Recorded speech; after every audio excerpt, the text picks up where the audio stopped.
Hello दोस्तों, देखो उदाहरण एक। समलंब के आकार के एक खेत का क्षेत्रफल 480 मीटर स्क्वायर है। दो समांतर भुजाओं के बीच की दूरी 15 मीटर है और उनमें से एक समांतर भुजा की लंबाई 20 मीटर है।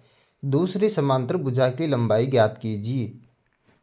तो देखो यहाँ पर जो है एक समांतर भुजा की लंबाई दे रखी है 20 मीटर। तो मैं लिख देता हूँ यहाँ पर एक समांतर भुजा की लंबाई, मतलब एक समांतर भुजा को ए मान लेता हूँ मैं यहाँ पर। तो ए बराबर यहाँ पर हो जाएगा 20 मीटर।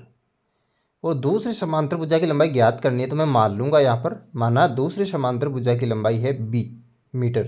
तो माना दूसरी समांतर भुजा की लंबाई कितनी होगी, यहाँ पर बी मीटर में यहाँ पर लिख दूँगा। अब देखो यहाँ पर जो है इन समांतर भुजाओं के बीच की दूरी दे रखी है 15 मीटर। तो यानी कि ऊंचाई जो है यहाँ पर हो जाएगी 15 मीटर। तो एच बराबर हो गया यहाँ पर 15 मीटर। और क्या दे रखा है यहाँ पर, समलंब के आकार के खेत का क्षेत्रफल दे रखा है। समलंब के आकार का क्षेत्रफल दे 480 मीटर स्क्वायर। तो समलंब के क्षेत्रफल का सूत्र क्या होता है, 1/2 कोष्टक ए प्लस बी और गुणा एच। ये होता है समलंब का क्षेत्रफल, बराबर हो जाएगा 480 के। अब देखो मैं मान रख दूंगा यहाँ पर 1/2 है तो 1/2 और ए क्या इतनी देर की, ए देर की 20 तो 20 और प्लस बी ज्ञात करनी है और एच कितनी है, एच है 15, बराबर हो जाएगा 480 यहाँ पर। अब देखो यहाँ पर जो 2 है इधर भाग के अंदर, उधर जाते हो जाएगा गुणा के अंदर। तो मैं 20 प्लस बी बचा इधर, और उधर देखो 480 गुणा 2, और ये जो 15 इधर गुणा में वो नीचे चला जाएगा भाग के अंदर, ये हो गया भाग के अंदर।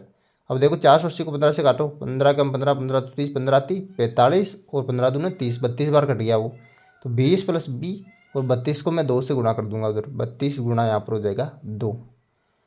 अब देखो यहाँ पर जो है 20 प्लस बी, 20 प्लस बी बराबर 32 को 2 से गुणा करेंगे कितना आएंगे, 64 आएंगे। तो ये आएगा 64 यहाँ पर।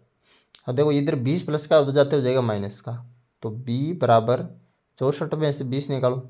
यहाँ पर देखो 64 में से 20 निकाले तो देखो बी बराबर यहाँ पर देखो आ जाएंगे, बी बराबर 64 में से 20 गए तो यहाँ पर 44 मीटर आ जाएंगी। तो ये उतार दिया 44 मीटर यहाँ पर। तो यानी कि दूसरी समांतर भुजा की लंबाई कितनी आई, समलंब की दूसरी भुजा की लंबाई आ गई यहाँ पर 44 मीटर। इस प्रकार से आसानी से आपको जो है हल कर लेना है। Very simple.